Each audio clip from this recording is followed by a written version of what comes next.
अपने मन मंदिर में विराजमान श्री परमहंसों के देव दुर्लभ सुंदर मनोहर दर्शन दीदार करते हुए बड़े प्रेम सहित बोलिए जयकारा बोल मेरे श्री गुरु महाराज की जय।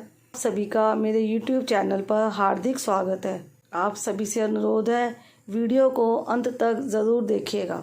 श्री स्वामी अद्वैतानंद जी महाराज परमहंस दादा गुरुदेव जी का जन्म राम नवमी के दिन संवत 1903 सन 1846 में एक ब्राह्मण पाठक परिवार में हुआ था। उनके जन्म के समय ही लोगों को लगा कि एक दिव्य शक्ति का धरती पर आगमन हुआ है। उनका जन्म राम नवमी के अवसर पर होने के कारण उनका नाम रामयादपुरी रखा गया। उनके पिताजी श्री तुलसीदास जी पाठक एक बहुत ही नेक उच्च विचार वाले व्यक्ति थे और पंडित पुरोहिताई का कार्य करते थे। आसपास के क्षेत्रों में उनका काफ़ी प्रभाव था और बहुत से लोग उनके अनुयायी थे। दादा गुरुदेव जी के जन्म से पहले वे 2 संतानें खो चुके थे, इसलिए उन्होंने जन्म पर बहुत अधिक खुशी ना मनाई और कहा कि वो उनके बड़े होने पर ही कोई प्रोग्राम करेंगे। दादा गुरुदेव जी ने 8 साल की आयु में सत्संग कार्य आरंभ कर दिया था। 9 साल की आयु में तो वे श्वास क्रिया किया करते थे और उन पर महारत भी हासिल कर ली थी। वे निरंतर अभ्यास भी किया करते थे। श्वास क्रिया के जरिए वे अपने शरीर को अक्सर हवा में काफ़ी ऊपर उठा लिया करते, जैसे कि शरीर हवा में उड़ने लगता हो, और कई बार वे छत की ऊंचाई से भी ऊपर करीब 18 फुट तक अपने शरीर को उठा लिया करते थे। यह सब देखकर लोगों को चिंता होने लगी और उन्हें ऐसा ना करने को कहा, क्योंकि इससे शरीर को चोट लगने का खतरा था। ये सब देखकर सबको ये मालूम हो गया था कि वह अलौकिक शक्तियों के मालिक हैं, जिसकी वजह से ये चमत्कार हो रहे हैं। जब वो करीब 14 साल के थे तो लाला श्री नरहरि प्रसाद का भी देहांत हो गया था, पर इन सब बातों का दादा गुरुदेव जी पर कोई असर ना पड़ा और उन्होंने अपने भजन अभ्यास और सत्संग का कार्य जारी रखा। एक दिन श्री परमहंस केदारनाथ काशी वाले उनके घर पर आए। उनसे मिलने पर दादा गुरुदेव जी ने साधु बनने की इच्छा प्रकट की और ये भी कहा कि वो गृहस्थी में नहीं जाना चाहते। स्वामी परमहंस जी ने उन्हें ऐसा ना करने के लिए और गृहस्थ में प्रवेश करने के लिए कहा, पर दादा गुरुदेव जी नहीं माने और अपनी बात पर डटे रहे। उनका निश्चय देखकर श्री परमहंस जी ने उन्हें सलाह दी कि उन्हें अभी अपनी पालनहार माता का ध्यान रखना चाहिए, क्योंकि पिता के बाद देखभाल की जिम्मेवारी उन्हीं की है। जब आप इन सब जिम्मेदारी से मुक्त हो जाएं तो साधु बनकर वैराग्य में जा सकते हैं। इतना कहकर स्वामी परमहंस जी वहाँ से चले गए। अपनी पालनहार माता की मृत्यु के पश्चात 1863 में दादा गुरुदेव जी विधिवत रूप से साधु बने। वे अक्सर एकांत में अपने अभ्यास में जुटे रहते थे। उन्होंने बिहार के घने और ख़तरनाक जंगलों जैसे कि बक्सर में अकेले भ्रमण किया। वे सभी वस्तुओं का त्याग कर घने जंगलों में रहने के लिए चले गए। जंगलों में जाकर उन्होंने अपने वस्त्रों का भी त्याग कर दिया और दिगंबर रूप में रहने लगे। वो घने जंगलों में भयानक जानवरों जैसे शेर, सिंह, सांपों इत्यादि के साथ अकेले नग्न रूप में करीब 16 वर्ष 1879 तक रहे थे। इस दौरान उन्होंने अभ्यास अवस्था की बहुत सी क्रियाओं में महारत हासिल की, जैसे कि शब्द योग, सहज योग और सुरत योग। वहाँ का वातावरण इतना भयानक था कि आज हम उसमें एक दिन बिताने की कल्पना भी नहीं कर सकते। वे 6 वर्ष तक राजा हरिश्चंद्र के नगर अकबरपुर में रहे। उनके गुरुजी ने उन्हें स्वप्न में दर्शन दिए और कहा कि साधु का एक जगह पर रहना ठीक नहीं, साधु चलता ही अच्छा है, और उन्हें द्वारका और कथियाड़वाड़ जाने का हुक्म दिया। अपने गुरुदेव का आदेश पाकर वे तुरंत अयोध्या की तरफ चल पड़े। 2-3 और साधु भी उनके साथ हो लिए। रास्ते में और भी साधु उनके साथ जुड़ते गए और सबने मिलकर उन्हें अपना स्वामी मान लिया। वे जहाँ भी कहीं विश्राम के लिए रुकते तो बड़े प्रेम से उनके हाथ धुलाते, खाना परोसते और बिस्तर आदि बिछाते थे। ये सब दादा गुरुदेव जी को अच्छा नहीं लगता था और वे अकेले ही रहना पसंद करते थे। इसलिए उन्होंने धीरे धीरे सभी साधुओं को वापस भेज दिया और अकेले कानपुर होते हुए मथुरा पहुँचे। मथुरा पहुंचकर उनकी मुलाकात एक महान संत से हुई। वे उन्हें बड़ी गर्मजोशी से मिले। उन संत जी ने कहा, परमहंस रामयाद आओ मिलो, और उनसे हाथ भी मिलाया। दादा गुरुदेव जी को उनसे मिलकर एक विशेष अनुभव हुआ जिसका वर्णन नहीं किया जा सकता। मथुरा में लोग उनके पास इकट्ठा हो जाते, उन्हें फल, मिठाई आदि भी भेंट किया करते थे, पर उन्हें ये सब बिल्कुल पसंद नहीं था और उन्हें एकांत में रहना ही पसंद था। वे श्री कृष्ण जी की ध्यान में मगन गोकुल, मथुरा, वृंदावन आदि जगहों की सैर करते रहे। उनके द्वारा देखे गए दृश्यों का शब्दों में वर्णन नहीं किया जा सकता। श्री स्वामी स्वरूपानंद जी महाराज, श्री गुरु महाराज जी से पहली मुलाकात 1904 में भक्त दीवान दास जी के अनुरोध पर दादा गुरुदेव जी टेरी नगर में पधारे। वहाँ पर सत्संग प्रवाह का कार्य चल रहा था। तभी स्वामी स्वरूपानंद जी, जो कि अपनी युवावस्था में थे, वहाँ पधारे। दादा गुरुदेव जी ने तुरंत फरमाया, रास्ता छोड़ दो, परमहंस जी आ रहे हैं।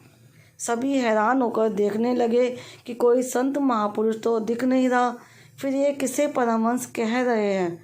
इस बीच श्री गुरु महाराज जी ने दादा गुरुदेव जी के श्री चरणों में अपना शीश झुकाया तो दादा गुरुदेव जी ने सबसे कहा कि यही परमहंस जी हैं, हमने इन्हें पहचान लिया है, और कहा कि अच्छा किया कि तुम खुद आ गए, वरना हमें तुम्हें लेने जाना पड़ता।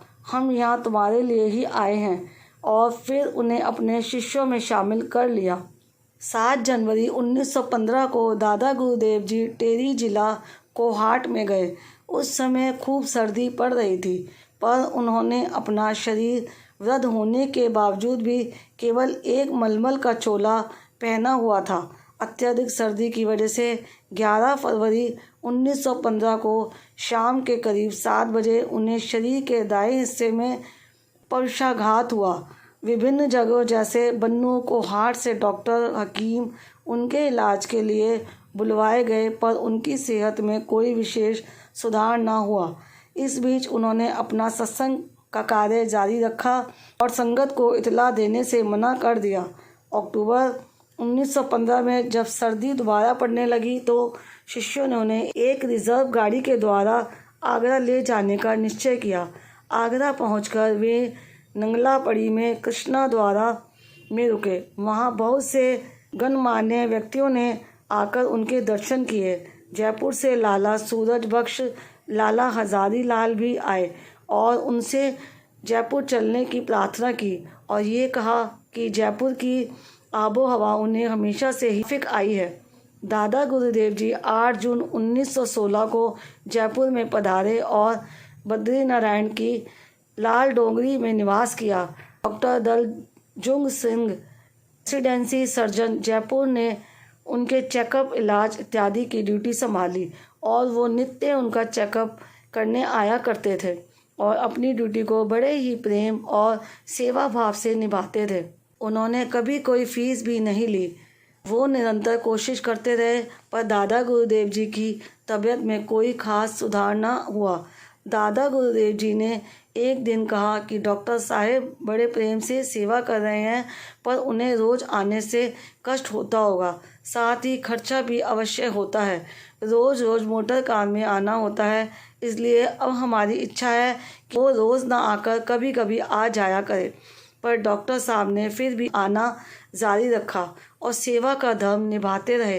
एक रोज़ दादा गुरुदेव जी सबके सामने फरमाया कि बुढ़ापे में फालिज और जवानी में तपेदिक मृत्यु का संकेत होते हैं, इसलिए उनका इलाज अब बंद कर देना चाहिए।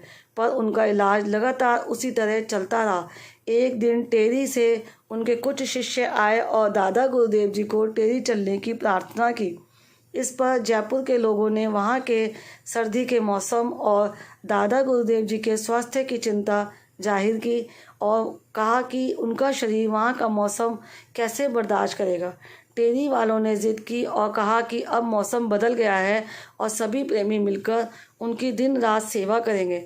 इस तरह दादा गुरुदेव जी उनके साथ टेरी जिला कोहाट को चले गए।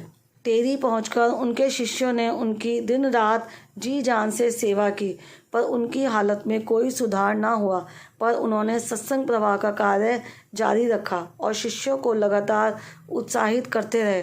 15 जून 1919 से उन्होंने भोजन, दाल, रोटी, चावल इत्यादि का त्याग कर दिया और केवल 3 चम्मच दूध लेना शुरू किया। उन दिनों हैजा फैला हुआ था और सरहद पार भी जंग छिड़ी हुई थी। चारों ओर अफरा तफरी का माहौल था। प्रेमियों ने उनसे प्रार्थना की कि ये वातावरण शांत हो और उनकी कृपा बनी रहे। उन्होंने प्रेमियों को शांत रहने का हुक्म दिया और फरमाया कि जल्दी ही सब ठीक हो जाएगा, और वैसा ही हुआ। फिर उन्हें अचानक बुखार चढ़ आया और उन्होंने दूध लेना भी छोड़ दिया और केवल 3 चम्मच पानी पर चले गए। 8 जुलाई 1919 को उनकी सेहत और बिगड़ गई और शरीर में भी केवल मामूली हरकत थी। 9 जुलाई 1919 वीरवार को सुबह के करीब 6 बजे वे अपना शरीर त्याग कर निज धाम को सिधार गए। तुरंत उनको समाधि देने की तैयारी शुरू की गई और उनको पूर्ण वैदिक और सात्विक रीति के अनुसार समाधि दे दी गई। उनकी इच्छा अनुसार श्री स्वामी स्वरूपानंद जी महाराज जी को उनका उत्तराधिकारी नियुक्त किया गया। इसका जिक्र उन्होंने अपनी वसीयत में किया था। 3 मई 1919 को दादा गुरुदेव जी ने यह चिट्ठी एक वसीयत के रूप में लिखी थी। अजीज़ खान जी, आप सदा खुश और सुखी रहो।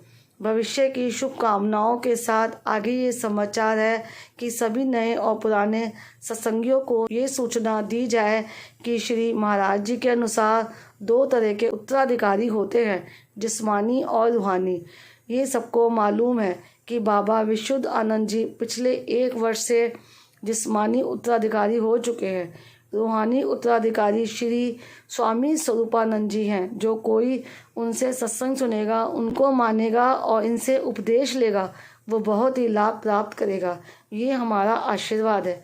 स्वामी योगानंद जी और भगत आमिर चांद जी भी सबको यह बताए कि हमारे रूहानी उत्तराधिकारी श्री स्वामी स्वरूपानंद जी हैं, और हमारा ये आशीर्वाद है कि स्वामी स्वरूपानंद जी के 10,000 से ज़्यादा शिष्य होंगे।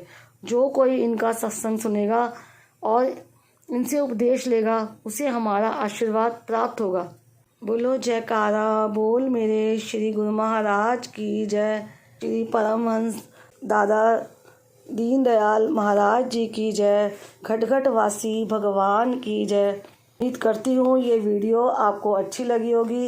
वीडियो अगर अच्छी लगी है तो वीडियो को ज़्यादा से ज़्यादा लाइक, शेयर, कमेंट भी करें। कमेंट में जय सच्चिदानंद जी ज़रूर लिखिएगा। बेल आइकन भी प्रेस कर दीजिएगा ताकि आने वाली वीडियोस की जानकारी आपको समय पर प्राप्त हो सके। जय सच्चिदानंद जी।